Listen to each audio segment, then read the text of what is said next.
മരിച്ചവരുടെ പുനരുത്ഥാനം എന്ന വിഷയത്തെക്കുറിച്ചുള്ള ക്രിസ്തീയ വിശ്വാസമാണ് ഈ സന്ദേശത്തിൽ വിവരിക്കപ്പെടുന്നത്.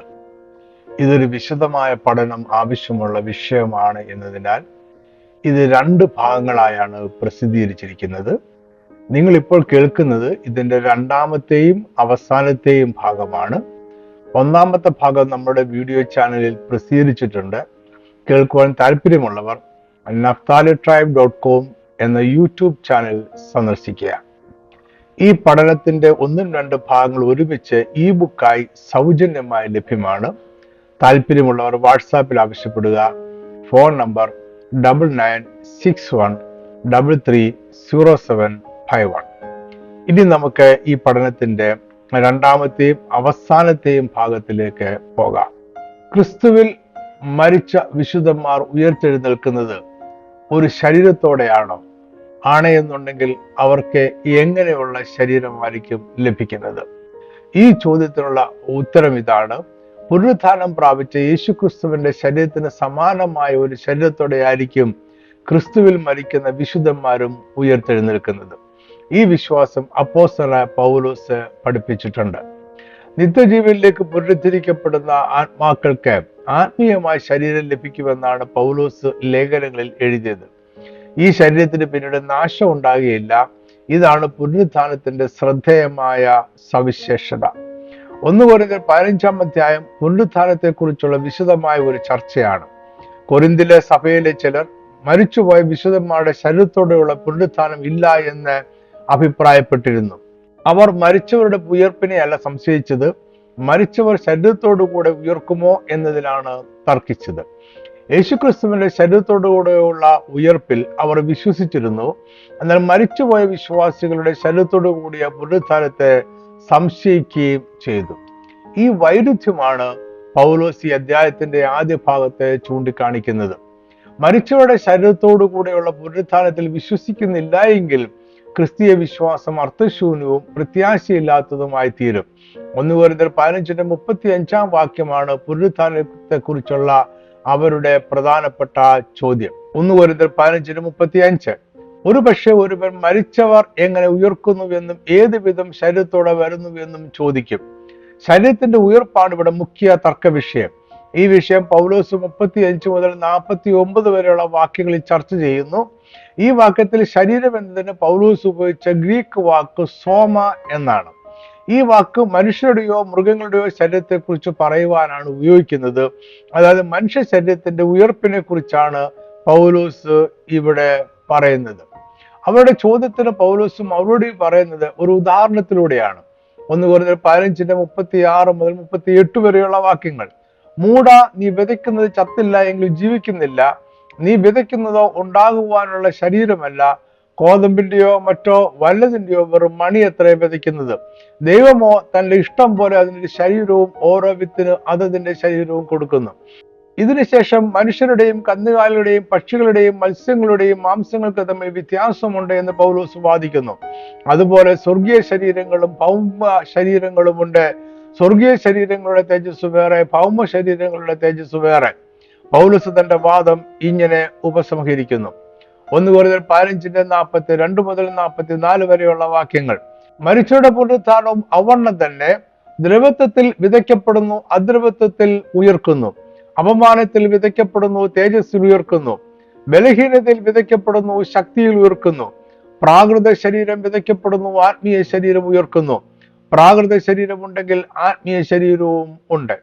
മരിച്ചവരുടെ ശരീരം ഒരു ഗോതമ്പ് വിത്ത് പോലെ മണ്ണിൽ വീണ് ജീർണിച്ചാലും അതിന് ഉയർപ്പുണ്ടാകും. ഉയർക്കുന്ന ശരീരം ആത്മീയ ശരീരം പ്രാപിച്ച് അദ്രവത്വത്തിൽ തേജസ്സോടെ പുനരുത്ഥാനം പ്രാപിക്കും. പൗലോസിന്റെ ഈ വാദത്തിൽ ശരീരത്തിന്റെ തുടർച്ചയും അതിന്റെ രൂപാന്തരവുമുണ്ട്. 15-38 വാക്യത്തില് ദൈവമോ തന്റെ ഇഷ്ടം പോലെ അതിന്റെ ശരീരവും ഓരോ വിത്തിന് അതതിന്റെ ശരീരവും കൊടുക്കുന്നു എന്നതിലെ അതതിന്റെ എന്നീ വാക്കുകൾ തുടർച്ചയെ കാണിക്കുന്നു. ആത്മീയവും അദ്രവത്വവും തേജസ്സുമുള്ള ശരീരം എന്നതിൽ രൂപാന്തരവും ഉണ്ട്. 1 കൊരിന്ത്യർ 15-45 മുതൽ 49 വരെയുള്ള വാക്യങ്ങളിൽ പൗലോസ് വീണ്ടും ശരീരത്തോടു കൂടെയുള്ള പുനരുത്ഥാനത്തെ വിശദീകരിക്കുന്നു. ഒന്നാം മനുഷ്യനായ ആദം ജീവനുള്ള ദേഹിയായിരുന്നു എങ്കിൽ ഒടുക്കത്തെ ആദമായ യേശുക്രിസ്തു ജീവിപ്പിക്കുന്ന ആത്മാവാണ്. ഒന്നാം മനുഷ്യൻ ഭൂമിയിൽ നിന്നും മണ്ണുകൊണ്ടുള്ളവനായിരുന്നുവെങ്കിൽ രണ്ടാം മനുഷ്യനായ ആദം സ്വർഗത്തിൽ നിന്നുള്ളവനാണ്. നമ്മൾ മണ്ണുകൊണ്ടുള്ള ഒന്നാം മനുഷ്യനായ ആദമിന്റെ പ്രതിമ ധരിച്ചതുപോലെ സ്വർഗീയനായ യേശുക്രിസ്തുവിന്റെ പ്രതിമയും ധരിക്കും. 1 Corinthians 15:45 മുതൽ 49 വരെയുള്ള വാക്യങ്ങൾ. ഒന്നാം മനുഷ്യനായ ആദം ജീവനുള്ള ദേഹിയായി തീർന്നു എന്ന് എഴുതിയിരിക്കുന്നുവല്ലോ. ഒടുക്കത്തെ ആദം ജീവിപ്പിക്കുന്ന ആത്മാവായി. എന്നാൽ ആത്മീയമല്ല, പ്രാകൃതമത്രേ ഒന്നാമത്തേത്. ആത്മീയം പിന്നത്തേതിൽ വരുന്നു. ഒന്നാം മനുഷ്യൻ ഭൂമിയിൽ നിന്ന് മണ്ണുകൊണ്ടുള്ളവൻ, രണ്ടാം മനുഷ്യൻ സ്വർഗത്തിൽ നിന്നുള്ളവൻ. മണ്ണുകൊണ്ടുള്ളവനെ പോലെ മണ്ണുകൊണ്ടുള്ളവരും സ്വർഗീയനെ പോലെ സ്വർഗീയന്മാരും ആകുന്നു. നാം മണ്ണുകൊണ്ടുള്ളവന്റെ പ്രതിമ ധരിച്ചതുപോലെ സ്വർഗീയന്റെ പ്രതിമയും ധരിക്കും. 49 വാക്യത്തിലെ പ്രതിമ എന്നതിന്റെ യവന പദം ഐക്കോൺ എന്നാണ്. ഈ വാക്കിന്റെ അർത്ഥം സാദൃശ്യം, പ്രതിരൂപം, സാമ്യം എന്നിങ്ങനെയാണ്. അതായത് നമ്മൾ മണ്ണുകൊണ്ടുള്ള ആദാമിന്റെ പ്രതിരൂപം ധരിച്ചതുപോലെ പുനരുത്ഥാനത്തിൽ സ്വർഗീയന്റെ പ്രതിരൂപവും സാദൃശ്യവും ധരിക്കും. ഇപ്പോഴുള്ള സമ്പൂർണമായി തകർക്കപ്പെട്ട മലിനമായ മനുഷ്യവർഗത്തിന് പകരം പുനരുത്ഥാനത്തിൽ ആത്മീയരായ തേജസ്കരിക്കപ്പെട്ട യേശുക്രിസ്തുവിന്റെ പ്രതിരൂപം ധരിച്ച പുതുക്കം വന്ന ഒരു മനുഷ്യവർഗം ഉടലെടുക്കും. ഇതിന്റെ ആദ്യ ഫലമാണ് ഉയർത്തെഴുന്നേറ്റ ക്രിസ്തു. 1 Corinthians 15:50 മുതൽ 58 വരെയുള്ള വാക്യങ്ങളോടെ പുനരുത്ഥാനത്തെ കുറിച്ചുള്ള പൗലോസിന്റെ ചർച്ച അവസാനിക്കുന്നു. 50-ാമത്തെ വാക്യത്തിൽ അദ്ദേഹം പറയുന്നു, സഹോദരന്മാരെ, മാംസരക്തങ്ങൾക്ക് ദൈവരാജ്യത്തെ അവകാശമാക്കുവാൻ കഴിയുകയില്ല. ദ്രവത്വം ആദ്രവത്വത്തെ അവകാശമാക്കുകയില്ല എന്ന് ഞാൻ പറയുന്നു. ഇതിനോടൊപ്പം 42, 43, 53 വാക്യങ്ങൾ കൂടി ചേർത്ത് വായിക്കണം. 1 Corinthians 15:42, 43 വാക്യങ്ങൾ. മരിച്ചവരുടെ പുനരുത്ഥാനവും അവണ്ണം തന്നെ ദ്രവത്വത്തിൽ വിതയ്ക്കപ്പെടുന്നു, അദ്രവത്വത്തിൽ ഉയർക്കുന്നു. അപമാനത്തിൽ വിതയ്ക്കപ്പെടുന്നു, തേജസ്സിൽ ഉയർക്കുന്നു. ബലഹീനതയിൽ വിതയ്ക്കപ്പെടുന്നു, ശക്തിയിൽ ഉയർക്കുന്നു. 1 Corinthians 15:53. ഈ ദ്രവത്വമുള്ളത് അദ്രവത്വത്തെയും ഈ മർത്യമായത് അമർത്യത്വത്തെയും ധരിക്കണം. അതായത് ദ്രവത്വമുള്ള നമ്മുടെ ശരീരം ദൈവരാജ്യത്തെ കൈവശമാക്കിയില്ല. കാരണം ദൈവരാജ്യം അദ്രവത്വമുള്ളതാണ്. ദ്രവത്വം അദ്രവത്വത്തെ അവകാശമാക്കിയില്ല. എന്നാൽ പുനരുത്ഥാനത്തിൽ ദ്രവത്വമുള്ള നമ്മുടെ ശരീരം അദ്രവത്വമുള്ള ശരീരം പ്രാപിക്കും. അദ്രവത്വമുള്ള ശരീരം ദൈവരാജ്യം അവകാശമാക്കും. മരിച്ചവരുടെ പുനരുത്ഥാനത്തെ കുറിച്ചുള്ള പൗലോസിന്റെ വാദങ്ങളെ നമുക്ക് ഇങ്ങനെ സംഗ്രഹിക്കാം. യേശുക്രിസ്തു മരിച്ച ഉയർത്തെഴുന്നേറ്റു എന്നത് സത്യമാണ് എന്നതിനാൽ മരിച്ചവരുടെ പുനരുത്ഥാനവുമുണ്ട്.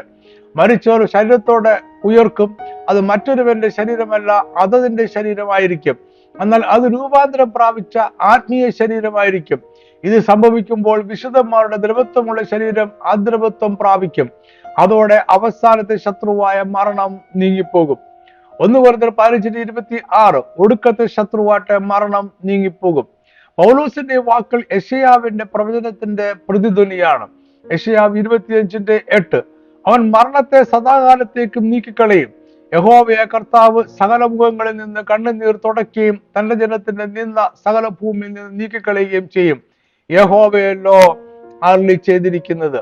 മരണത്തിന്റെ മേലുള്ള അന്തിമമായ ജയത്തെ ആഘോഷിക്കുന്ന പൗലോസിന്റെ വാക്കുകളാണ് 55, 57 വാക്യങ്ങൾ. ഇവിടെ പൗലോസ് യേശുക്രിസ്തു മുഖാന്തരം നമുക്ക് ലഭിച്ചിരിക്കുന്ന ജയത്തിന് ദൈവത്തിന് സ്തോത്രം കരയറ്റുന്നു. ഈ ജയം മരണത്തിന്റെ മേലുള്ള ജയം ആണ്. 1 Corinthians 15:55, 57 വാക്യങ്ങൾ. ഹേ മരണമേ, നിന്റെ ജയം എവിടെ? ഹേ മരണമേ, നിന്റെ വിഷമുള്ള എവിടെ? നമ്മുടെ കർത്താവായ യേശുക്രിസ്തു മുഖാന്തരം നമുക്ക് ജയം നൽകുന്ന ദൈവത്തിന് സ്തോത്രം.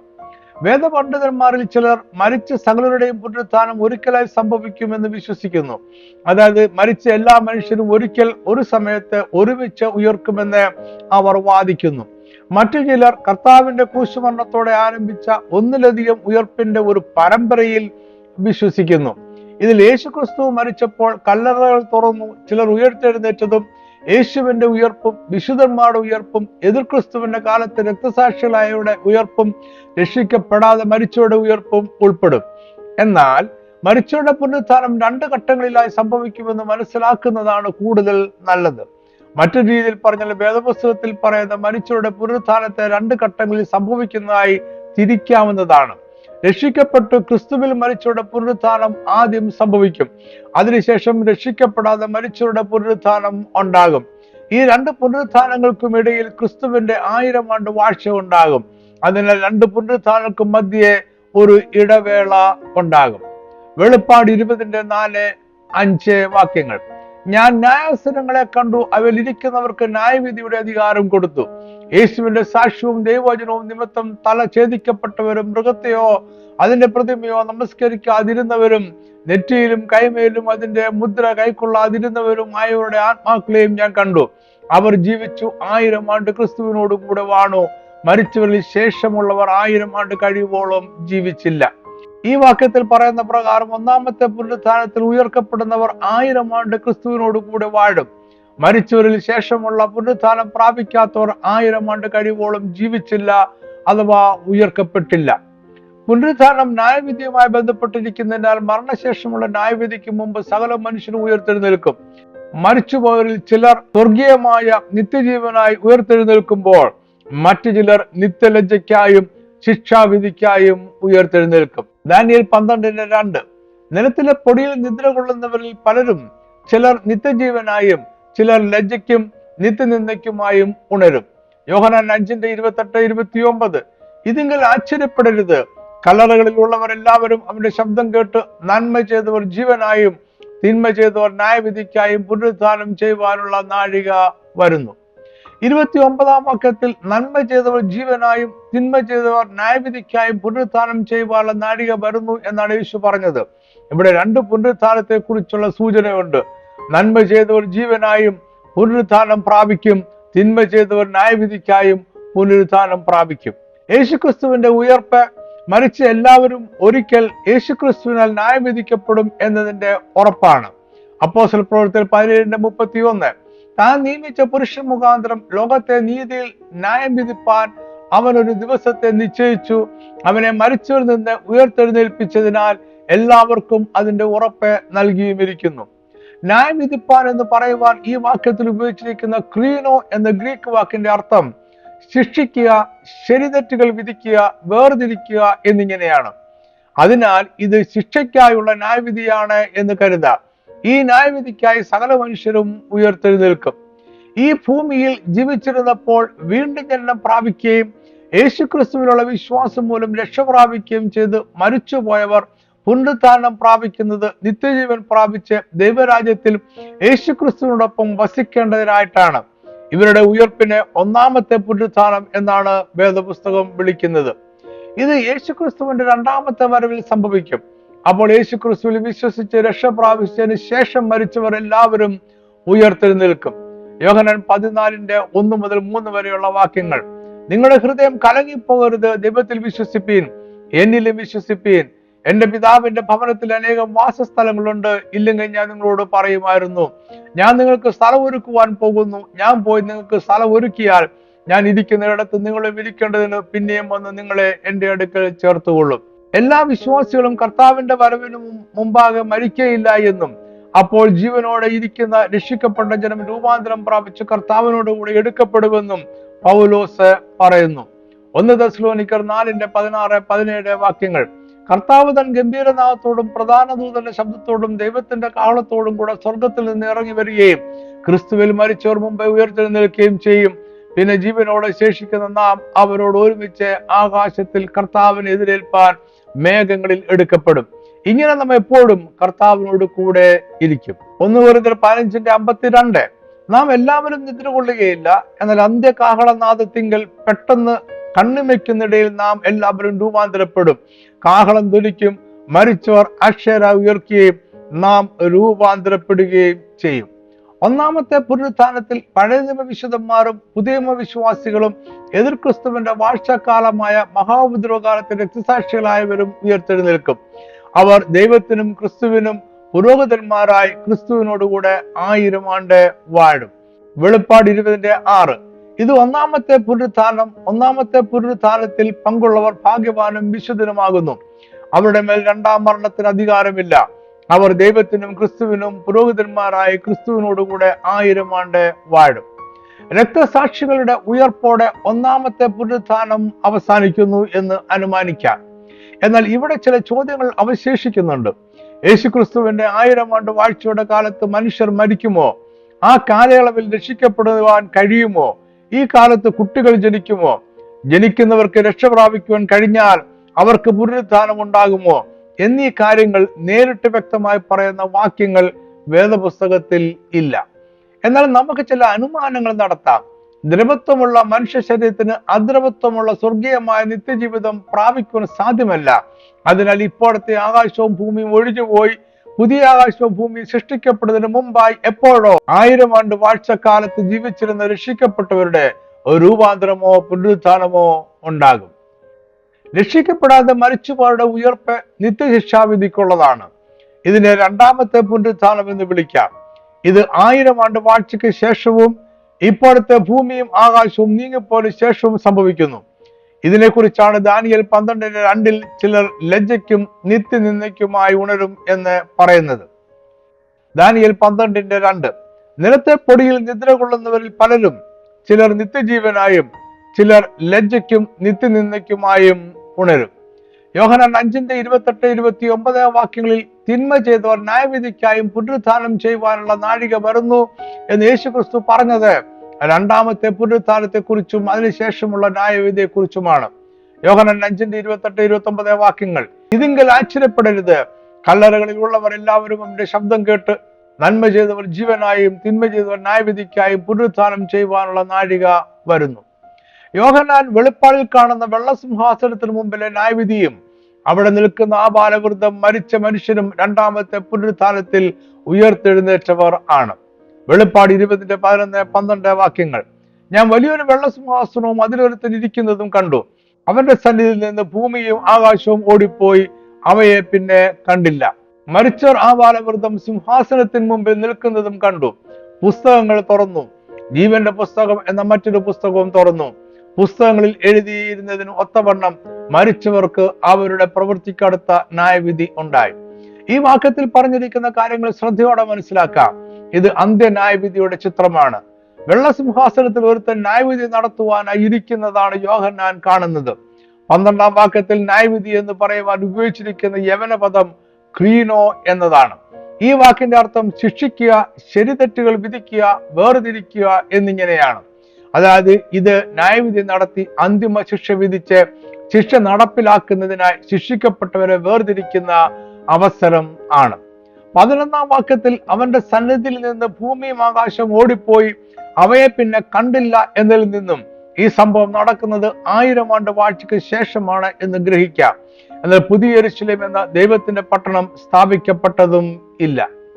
അപ്പോൾ ഇപ്പോഴത്തെ ഭൂമിയും ആകാശവും മാറിപ്പോയതിനും പുതിയ യെരൂശലേം സ്ഥാപിക്കപ്പെടുന്നതിനും ഇടയിലുള്ള ഒരു കാലയളവിൽ രക്ഷിക്കപ്പെടാത്തവരുടെ ന്യായവിധി ഉണ്ടാകും. അവർ ആത്മാക്കൾ മാത്രമായിരിക്കുകയില്ല, അവർക്കൊരു ശരീരം ഉണ്ടാകും.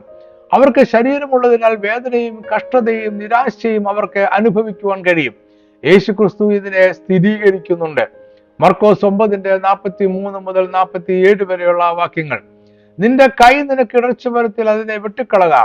ഊനനായി ജീവനിൽ കടക്കുന്നത് 2 കൈയുള്ളവനായി കെടാത്ത തീയായ നരകത്തിൽ പോകുന്നതിനേക്കാൾ നിനക്ക് നല്ലത്.